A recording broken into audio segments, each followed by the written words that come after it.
Hi, it's Joe Gleason, and welcome back to another week of Fed Friday. And with me is my brother and co-host, Tom Gleason. Welcome to the show, Tom. Hey, Joe, what's going on? Not much. Anything going on this week on your end? Pretty quiet. Nothing. No big news in the federal. Nothing new. I mean, pretty Nothing new quiet. in the. Yeah, kind Yeah, of just yes, a day in the life, right? crazy. Yesterday was probably since the FRC days began. It was probably the single craziest day. Got to help a lot of folks and work through some things. So we just wanted to update and highlight folks today. Kind of start with from the beginning. So kind of what we know and there's try to keep as much of this to the facts as possible. So we're going to talk about the Deferred Resignation program today. The so-called The old fork in the road, right? Fork in the road. Yep.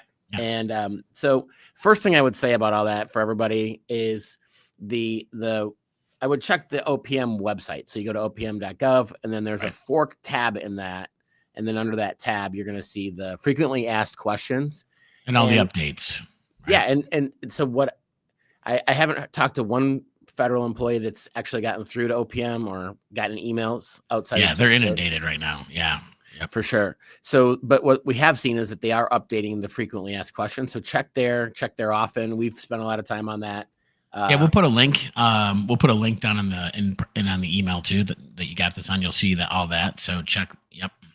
But so effectively, what your opportunity is that you can end your federal service and effective, depending on your HR department, whether it's tomorrow or March 1st, check with your department specifically.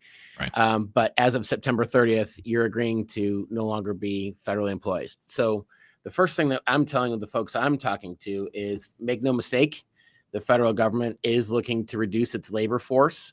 This time around, it's voluntary. We don't know for sure if next time around it's going to be voluntary or it could be under different circumstances. What are you saying?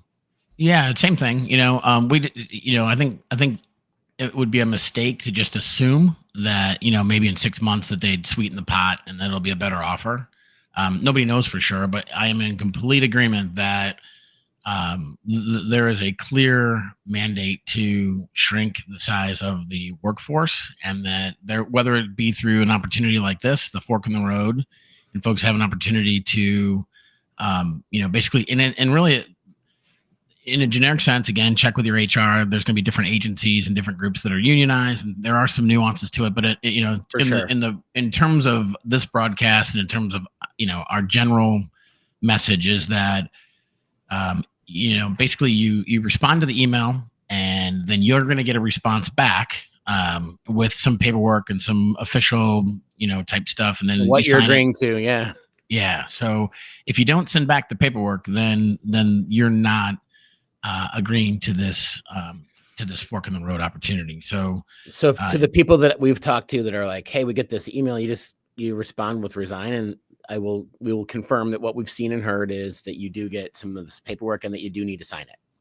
Yeah, exactly. And so based on your agency and your eligibility, because not every federal employee is eligible for this opportunity. A lot of those essential worker type opportunities, the post office has they have their own sort of opportunity, early retirement opportunity, but it's not the same program. Right. A lot of folks in the VA aren't eligible for it. They're considered essential workers, military, and a lot of those types of folks aren't eligible. So, yeah, and I had a gentleman last week that was, or early this week, that was he's a janitor at the VA. He thought he'd be eligible, and for him and his group, he was not able to be a participant in this. So not everyone is eligible, but for those of you that are, and each agency, but let's just sort of generically say that effective March 1st, you don't have to come into the office anymore, and they're going to continue to pay you, contribute to your TSP,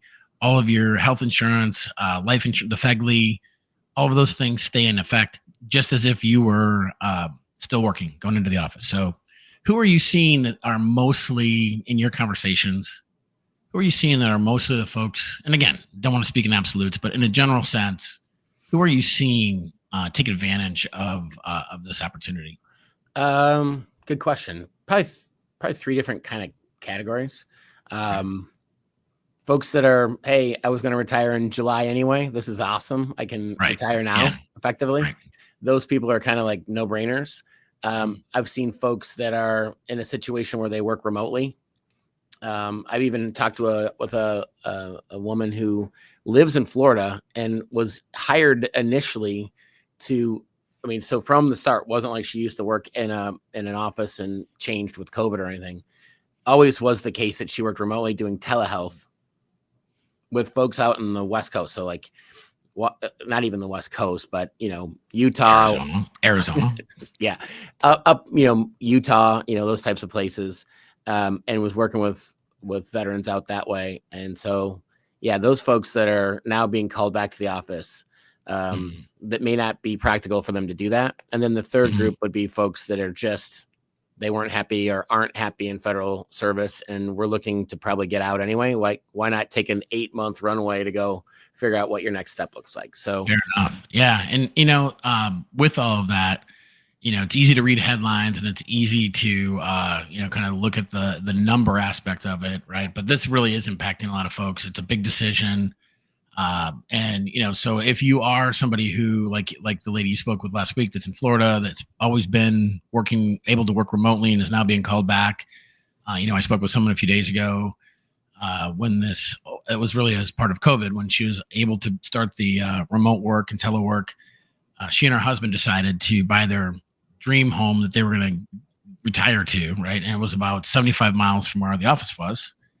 And so, acreage, had some land, was able to work from home. She's going to retire in a couple of years was the plan. This comes along. She doesn't want to go back to the office. So she's looking to take advantage of this. So, there are the real world aspects of this, maybe folks who have kids that they need to take care of. So it's good news. There's the good ones that you celebrate. They're like, hey, I was going to retire in July, but I get to, kind of get a jump start on that and take advantage of this. The teleworkers, the folks that aren't happy and have that runway. So what would you recommend and what would you look to, like, as they're making this decision, how would you say that they should approach that? Great question. So one, I would talk with your HR department if possible. I know that they're inundated. Those folks are working, I'm sure, diligently to get back in touch with as many of their calls and everything as possible. But right. So that would be, there's a lot of nuance specific to your department that you're in. And we're just talking in generalities today, like you say. So, but what we offer and what I've been doing with folks that we're interacting with is we have a comprehensive benefits analysis. So what we do in our everyday lives before the Deferred Resignation program is we help federal employees within, I'd say, 5 years of retirement start to reverse engineer what their numbers could look like so that when they transition into retirement, that there's a seamless transfer and as few surprises as possible.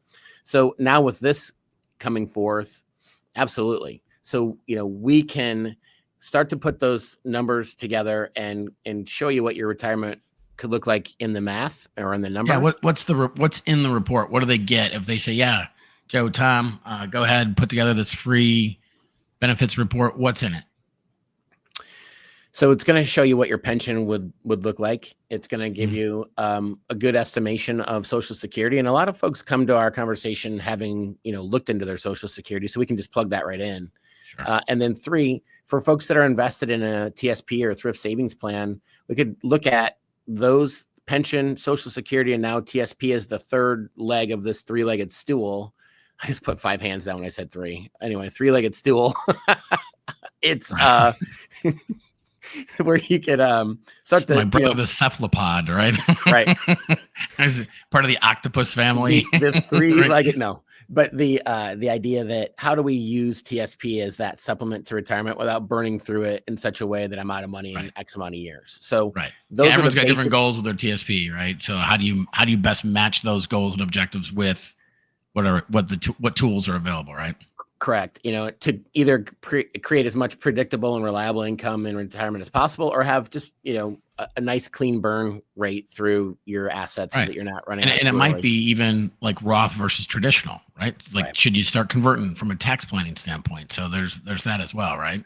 Yeah, and the analysis will also, we can think through with you individually, like, are you a Vera eligible person, or what does a delayed resignation look like, or Right. just different. How have you? I mean, what have you seen, or I guess just speak further with that from what your side of how you're doing things with all that. Are there some things that I'm?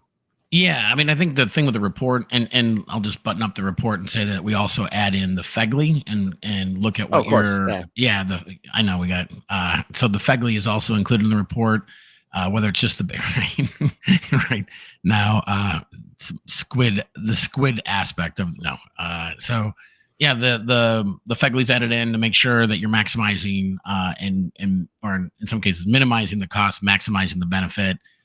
So really, what the whole thing is about being proactive and not reactive. right, You should, as you were saying, if you're prior to all this fork in the road opportunity, if you were a few years out from retirement, you should have this information as you're getting closer anyway. But because of this, we want to make sure people are not shooting themselves in the foot, not leaving money on the table, not maximizing their benefit. We want them to do all that. We want to right, help guide and coach through that, because FIBA, we're an education group and we want to make sure that you are aware of all of your benefits and all of the best ways to take care of it. So with the Vera, not everyone's is eligible for Vera, but it's good to know like which path to go down and not just miss the opportunity if that's something right. that you could be taking advantage of. Um, How to take your and pension? Do you want a spousal benefit or not? I mean, does it make right, more sense from an income? Anyway, so we get into all that yeah, stuff individually. and we really look at the OPM has there's a retirement quick guide. We can put the link in for that too. It just kind of helps you walk through that. So right now with all these folks that are about to take this opportunity, the lead times are a little longer. So we'll also, like, if you're looking to retire, and take advantage of that, the time frames that you should be submitting those forms and getting everything all put together. So come October 1st, when this fork in the road time ends and you're Right. now retired, you want to make sure that so we can help kind of guide through that. We really just want to be proactive, not reactive, and make sure you're taking advantage of all that. And the government was really kind of ready, fire, aim. This came out really fast, and everyone's like, oh wow, I got this big decision to make. And we just want to make sure that you, in deciding whether or not to take advantage of this, aren't in that ready, fire, aim mode. We want you to ready, aim, fire, and if it's the right opportunity for you. Well said. Yeah, and that's the main thing that I wanted to communicate today. Yeah. And I encourage folks to either take advantage of call us at these numbers. You're in the Arizona office. I'm in the the Illinois office, but you can respond to email. We'll put a link to our calendar so you can book a 20-minute consultation with us if you prefer. But get back in touch with us, get questions answered. It's complimentary. I was just gonna say, I don't know if we mentioned or not, but the report is free, so why not? Yeah, right? It's a complimentary resource, and we can. Yeah. And I think just in my closing. Sorry, I thought you were done. I think in my closing statement, I would just say that we know this isn't an easy situation to just make a fast decision within a few days. And even though it's been extended till Monday, it still is a big choice. And we're empathetic to that. We know that it's not. And even for the folks that decide not to take advantage of this, there's going to be implications for you as well. There's less people to do the same amount of work. And so we certainly empathize with all that, and we're here to make at least the financial decision. That you've got someone along the way here to help you with that. So that's it from my side. Do you have anything else to add here to wrap up? No, just hang in there, guys. Yeah, hang in there. So we'll be in touch. See you next, and we may do an update soon. So talk to you soon.